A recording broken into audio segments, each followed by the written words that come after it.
Would you agree with that, Casey? A big deal for Manchester United? Not good enough? Of course. I mean, because we keep talking about Manchester United turning a corner, and can they get that consistency back?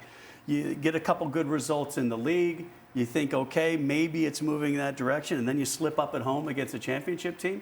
It only just brings everything down, and it's not only us, but the fans, the players themselves. It's all going to be that little bit more spotlight on what has been a very inconsistent club for 10 years now. Manchester United need, on the football field, some good news at the moment. There's a lot of things happening at that club that I'm not going to go into. That's a separate matter. But you don't want to keep coming into the training ground, on a low all the time. The game will have to go on. The club will have to play games and get results and pick themselves up and deal with everything else. So you want to get the players coming in and getting ready and getting focused for the next game. And this just piles more questions. There'll be headlines in the UK papers tomorrow morning again. Then the players will be in for training. You don't come in bouncing around, joking with your mates when you've just been dumped out of the cup by a lower league team. So it's not a great training ground to be at the moment. And when it's not a great training ground, then that becomes a problem at a weekend. Because as we know, when you're in a good Monday to Friday, whatever it is, and the boys are bubbly and everything, and the coaching's good and everybody's smiling and you're looking forward to the next game, that's a good place to be.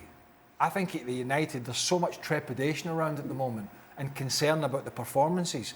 Because even the wins at Brentford and against West Ham at home were not brilliant. Right. I mean, they could have been dead and buried in London at Brentford by half-time. They were lucky they were not. In the West Ham game, it was only that goal in the 93rd or 94th minute. So it's a big few weeks. But there's also a confidence that comes with necessarily not playing your best, but still finding a way to get a result. Yeah. When you then play much better than your opponent, hit the post, hit the crossbar, miss a target again, get a bad call, go against you.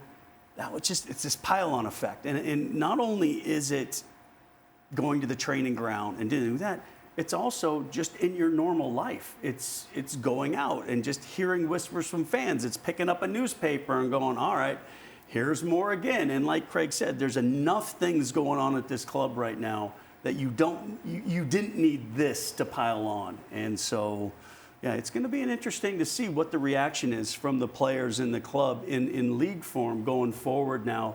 And can they put this behind quickly, get a good run in the league, and consolidate that Champions League spot? There's a mini plus point. Pogba got 80 minutes plus some game time, which is a plus when you've been out so long. But Casey pointed... Sancho gets a goal, but then has to come off maybe with a little Sancho bit of gets an a goal, injury. and he gets a little bit of luck with it, but gets a goal. And then I was talking at half-time about him getting one-on-one. And then we were watching the game, and Casey said to me, he's done it again. He got the ball on the left-hand side, and Bruno Fernandes made an overlap and just crowded the area. See, if I'm an experienced player in a side, and I've got a player like Jadon Sancho, I'm on his case during the game, and I'm encouraging him, and I'm telling him, and I'm saying to him, when you get that ball, your first thought is not come back, is get that defender one-on-one, that full-back, drive him into the box, because he won't want to make a challenge, and let's see those little tricks and skills that you've learned and the reason we've signed you. But too many times with the wide players, I'm saying them, stick the ball out and then overlap, so the full-back can cross it in. If I'm signing a player for 100 million, I want to give him the ball and say, go and showcase your talent. But too often, I'm seeing the likes of Sancho get the ball and 2 or 3 United players coming over and crowding the area and bringing 2 or 3 defenders over. And then it's difficult for the lad, and you don't see the best of him. Well, not only is that the right back that conceded the penalty and then deflected off his foot for the goal.